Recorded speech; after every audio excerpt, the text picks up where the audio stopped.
Hello friends, I am Mr. Reddy Kamble and my channel name is Learn with Kamble Sir. Friends, today we are going to learn new chapter. That's name is Figure of Speech. म्हणजेच अलंकार.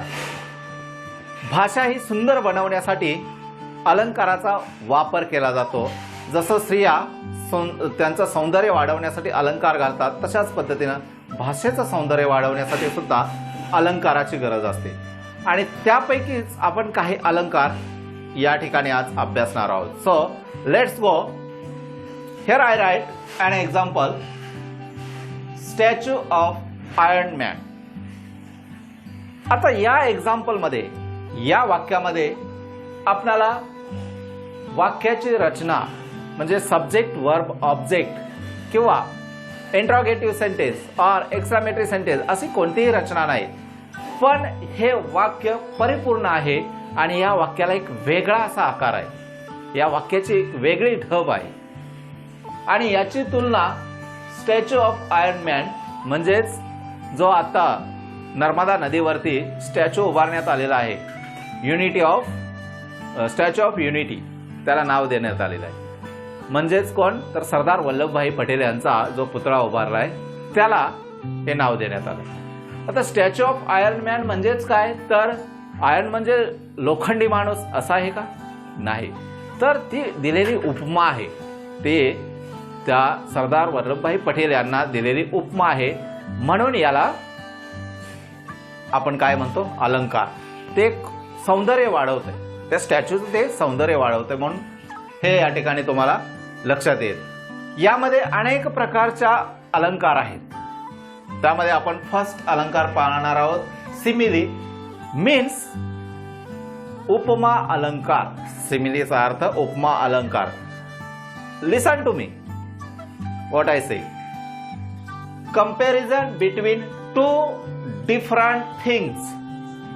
Comparison between two different things, living things and non-living things also, but we use as and like in that sentence. We use as or like.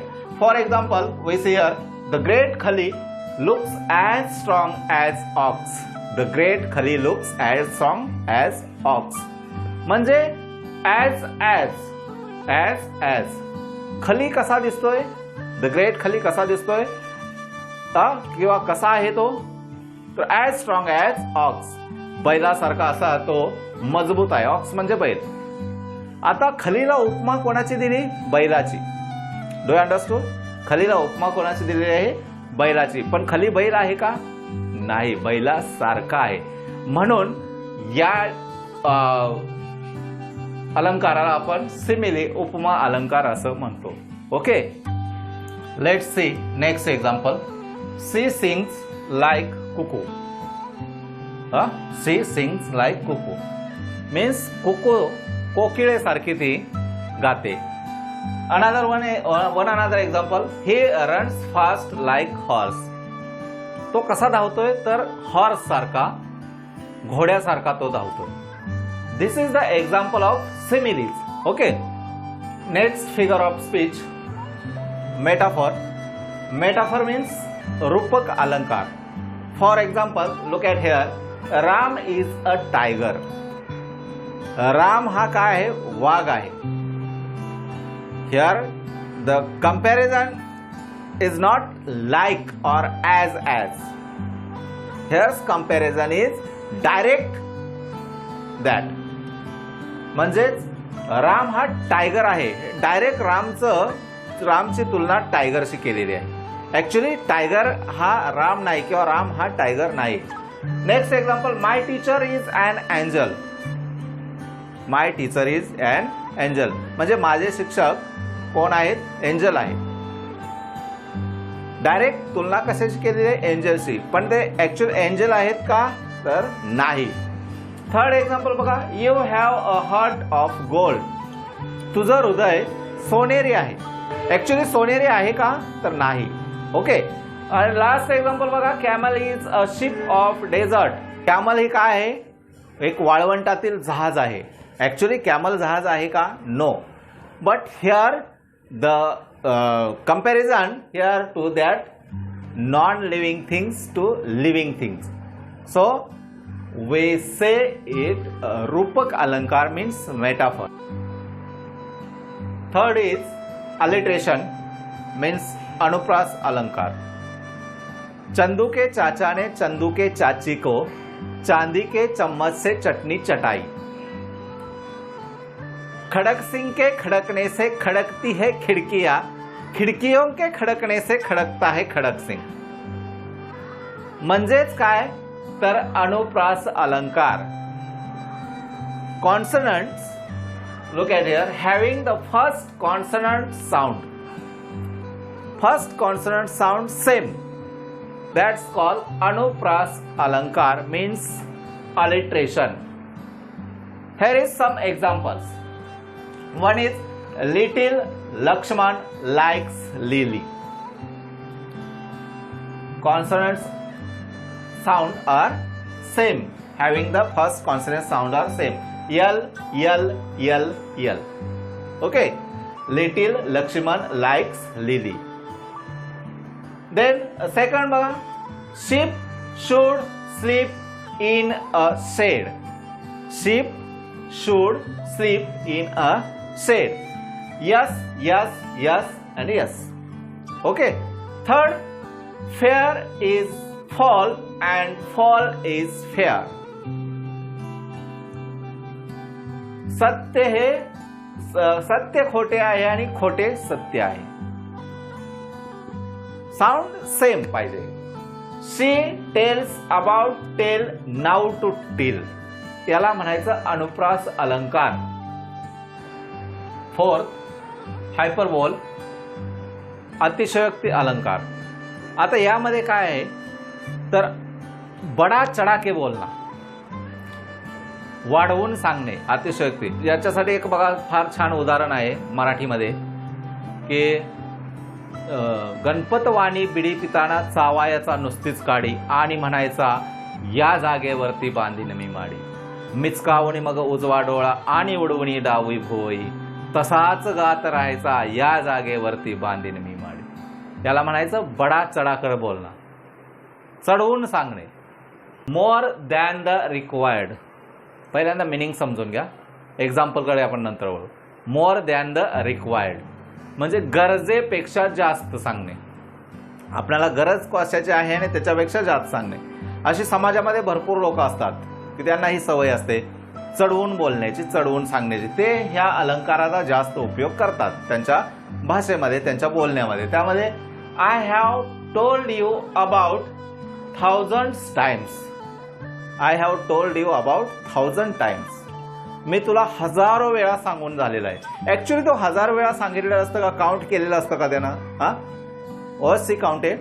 No, त्याने count केलेलं नसतं.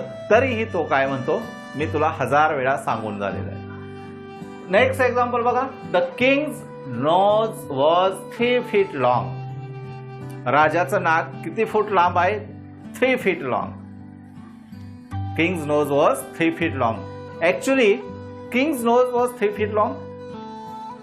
त्याचं नाक 3 फूट लांब आहे का? नो. बोलण्याची पद्धत म्हणजे राजा काही बोलला तरी त्याचं चालतं असा अर्थ त्याचा. थर्ड एक्झाम्पल बघा, that food was so hot my ears are smoking. That food was so hot, ते अन्न एवढं गरम होतं, एवढं की माय इयर्स वर स्मोकिंग, माझ्या कानातून काय येऊ लागला? धूर येऊ लागला. ऍक्च्युली कानातून धूर येतो का? No. But this is the hyperbole. ही अतिशयोक्ती आहे. बोलण्याची ही एक ढब असते, लोकांची पद्धत असते, म्हणून अलंकारामध्ये याला वापरलेला आहे हायपरबॉल म्हणून. ओके. नंबर 5, रिपिटेशन, पुनरावृत्ती अलंकार. आता हा फार काय डिफिकल्ट नाही.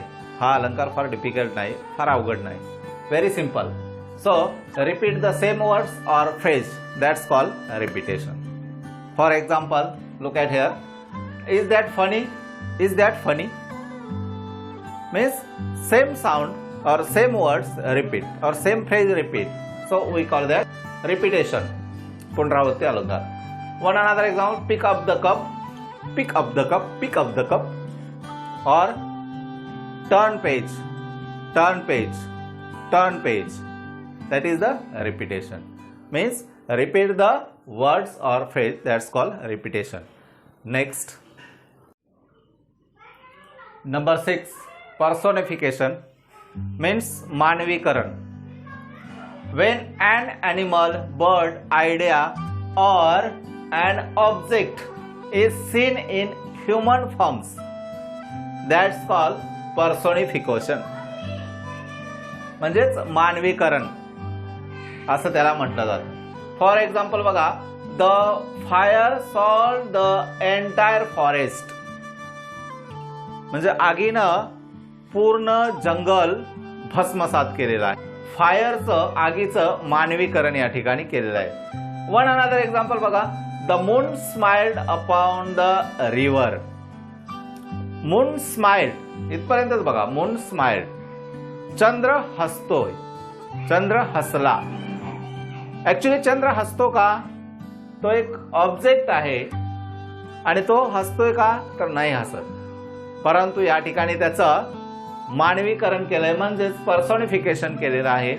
म्हणून अशा प्रकारच्या अलंकाराला आपण पर्सोनिफिकेशन, मानवीकरण असं म्हणतो. तिनं असे अनेक अलंकार आपणाला अभ्यासासाठी आहेत. त्यापैकी आपण काही मोजके फिगर ऑफ स्पीच पाहिलेले आहेत. टोटल आपण 6 पाहिलेले आहेत.